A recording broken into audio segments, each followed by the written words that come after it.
언더백 기업은 협력적 노사 관계가 필요하죠. 지금까지 드린 말씀 사실은 직접적으로 연관이 있다고 느끼지 않으셨을 수도 있겠습니다. 언더백 기업에게 노동조합에 관련된 정책은 과도한 규제임이 분명합니다. 왜 그렇습니까? 언더백 기업의 직원들도 노동조합 안 만들어요. 안 만듭니다. 그거 만들어봤자 서로가 힘들고 직접적으로 서로 도움되는 거 없다고 생각하는 겁니다. 솔직히 언더백 기업에서요, 노동조합 생기고 파업하겠다고 그러면 나 폐업하겠다 하는 분들 많습니다. 왜 그래요? 이 노조에 관련된 법규들이 사실은 그림의 떡이라고 해야 될까요? 멀리 있는 이야기입니다. 작은 기업 입장에서는요, 노동조합이라고 하는 것이 직원들에게도 멀리 있는 이야기고 회사 입장에서도 멀리 있는 이야기예요. 그러니까 법을 만드시는 분들이 작은 기업의 이야기를 잘 안 듣고 대기업에 해당되시는 분들 이야기를 들으니까 자꾸 정책이 나오는 것이 이게 뭐 멀리 있는 이야기예요. 유불리도 아니에요. 유리하다, 불리하다 이것도 아니에요. 그냥 남의 이야기 같은 느낌이 드는 거예요. 대기업 환경에서 대립적 노사관계를 전제로 한 정책들이 자꾸 만들어지면 중소기업이나 소상공인들은 법의 주체로부터 소외되고 객체가 되고 참여도 안 되고 결국 만들어지는 제도는 규제처럼 느껴진다는 이야기입니다. 대표적인 게 뭡니까? 최저임금 아닙니까?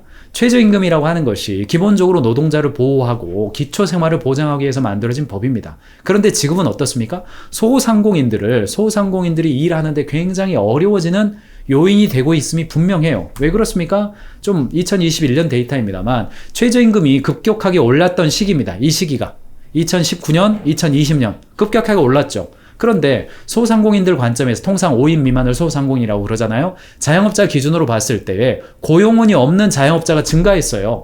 고용원이 있는 자영업자는 줄었습니다. 급격하게 줄었어요. 이것이 최저임금 인상과 무관하고도 말할 수가 없는 겁니다. 이때 코로나 상황이니까 다 힘들었지. 아니에요. 고용원이 없는 자영업자는 늘었다니까요. 나 혼자 일한다가 늘었어요. 죽은 게 아닙니다. 그러니까 소상공인 협회에서 이렇게 최저임금 동결하라, 업종별, 지역별 차등 적용하자. 아니 최저임금 근로자들은 이렇게 올라가고 있는데, 아니 소상공인들은 오히려 12시간, 하루에 12시간 편의점에서 나 교대도 못하고 오래 일하고 있다. 나도 그러면 최저임금 좀 보장해달라. 네, 주유수당 고려하면 우리나라가 미국에 있는 어떤 주들보다도 캘리포니아, 뉴욕을 비롯한 몇 개 주를 제외하고는 우리나라가 더 높습니다. 일본보다도 높고요. 중국보다 당연히 높죠. 그런데 GDP가 높습니까? 그렇지는 않잖아요.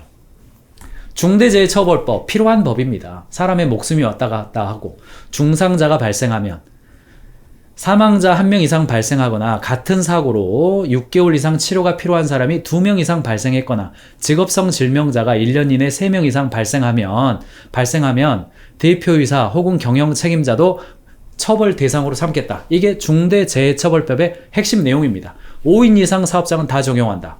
그러니까 어떻게 돼요? 4명 되면 사업을 쪼개죠. 4명 되면 5명 넘어가면 중첩법 감당 안 되니까 건축하시는 분들, 인테리어 하시는 분들, 현장 작업장 두고 계신 분들 어때요? 사업주를 나누죠. 아버지하고 엄마로 나누고, 딸로 하고, 아들로 하고, 삼촌으로 하고 나누는 현상이 일어나요. 그거 피하기 위해서 그거 잘못된 일이다. 그렇게만 말할 수는 없는 문제라는 겁니다. 감당하기 어렵기 때문에 현실적으로 그래요. 이걸 두고 중첩법 감당 못하고 최저임금 감당 안 되면 사업 그만두셔야죠. 그렇게 말씀하실 수가 있겠습니까? 그렇게 말씀하면 안 되죠. 그 사업장이 그 개인 입장에서는요, 평생 동안 내가 모은 재산이고 평생 동안 내가 배운 게 도둑질이라고 평생 동안 내가 이거 해왔어요. 그런데 최저임금 감당 안 되고 중첩법 감당 안 되면 사업하면 안 되죠? 어떻게 그런 말씀을 할 수가 있겠습니까? 모 정치인이 그런 말씀 하시던데 마음속으로 막 불이 끓어올랐어요. 제가 만나고 있는 경영자들 마음속이 생각나가지고 그렇게 말씀할 수는 없죠. 반대로 그러면 어떻습니까? 그러면 경영자가 직원에게 와가지고 아이고 인당 생산성 그 정도 안 나올 거면 직장을 갖지 마세요. 이렇게 말할 수 있습니까? 제가 홍보하려고 그러네요. 그게 굉장히 어려운 이야기입니다. 어려운 이야기. 실력 없으면 사업하지 말아라. 그런 이야기 함부로 하기 쉽지 않습니다. 그거 하기 쉽지 않습니다. 규제 준수에 따른 비용 부담도 증가되고 있습니다. 대기업 규제 준수 비용을 흡수할 수 있는 여력이 있지만 중소기업과 소상공인들 규제 준수 비용을 흡수할 수 있는 여력이 많지 않아요. 그게 그거거든요. 평생 한 게 그거거든요. 솔직히 이런 분들이요, 최저시급이 뭔지도 모르고 사업하시는 분들도 있어요. 지금 중첩법이 뭔지도 모르고 사업하시는 분들도 있습니다. 그런 분들 사업하지 말아라, 집에 가라 할 수가 있겠습니까? 그럴 수 없습니다. 그럴 수 없습니다. 그분들과 같이 호흡을 해보신 분이라면 그런 말 못합니다. 자원과 인력의 차이들 이야기가 있고 대기업과 중소기업 간의 자원 차이도 있습니다. 대기업들 상당 부분 해당되는 영역에서 지배적인 위치에 있기 때문에 인력과 자원들 쿠션이 좀 어느 정도는 있어요. 그러나 자원과 인력, 일단 경영자 스스로도 그런 걸 준비할 만한 여력이 없는 거예요. 사장이라고는 하지만 사실은 실무자예요. 사장이라고 말은 하지만 사실은 영업 담당자인 겁니다. 내가 그냥 사업자 내고 직원처럼 하고 있는 거예요. 그런 분들은 어떻게 다 그건 뭐 실력 없다고 이렇게만 몰아붙일 수가 있겠습니까? 이야기 마무리局면으로 가겠습니다. 오늘은 노조 이야기, 사회적인 이야기를 좀 해드렸습니다만 결국 돌아와서 그러면 뭐 국가가 잘해라, 노조가 잘해라 뭐 이런 이야기는 아닙니다.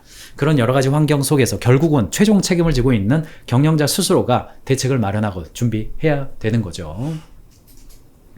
주니어 보드라고 있습니다. 주니어 보드가 있어요. 경영자가 일을 하다 보면 점점점 누구를 만나게 돼요? 임원들만 만나고 리더들만 만나게 된다고요. 그러다 보면 어때요? 또 위에 이야기만 듣는다고요. 그냥 히말라야 산이 있으면 그냥 위에 있는 이야기만 들어. 아래 있는 이야기는 안 들어. 그런데 날씨는 맨날 눈 오는 것처럼 느끼죠. 아니에요. 밑으로 내려가서 들어봐야 돼요. 그게 주니어 보드 같은 겁니다. 입사 1년 미만인 사람들 한 번씩 식사도 같이 하시고 그들과 1대1로 대화도 해보고 점심밥 먹으러 갈 때 그 신입사원들이랑도 대화도 좀 하고 대신 순서 정해가지고 그냥 1번은 누구 2번은 누구 이렇게는 하지 마시고요. 주니어 보드라는 개념이 있다. 대기업들은 주니어 보드를 제도적으로 만들어가지고 한다는 거 참고하시기를 바라고요. 두 번째, 노사협의회 만들게 돼 있지 않습니까? 30명 이상 되면 노사협의회 의무입니다. 그거 만들어가지고요. 직접적으로 이렇게 노동조합은 아닙니다. 노사협의회는 합의 보지 않고 협의와 합의가 뭡니까? 합의는 양자가 사인해야 그거 사인해야 될 의무가 생기는 게 합의고 협의는 뭐예요? 대화 나누면 되는 겁니다. 상호간에 사인하지 않아도 돼요.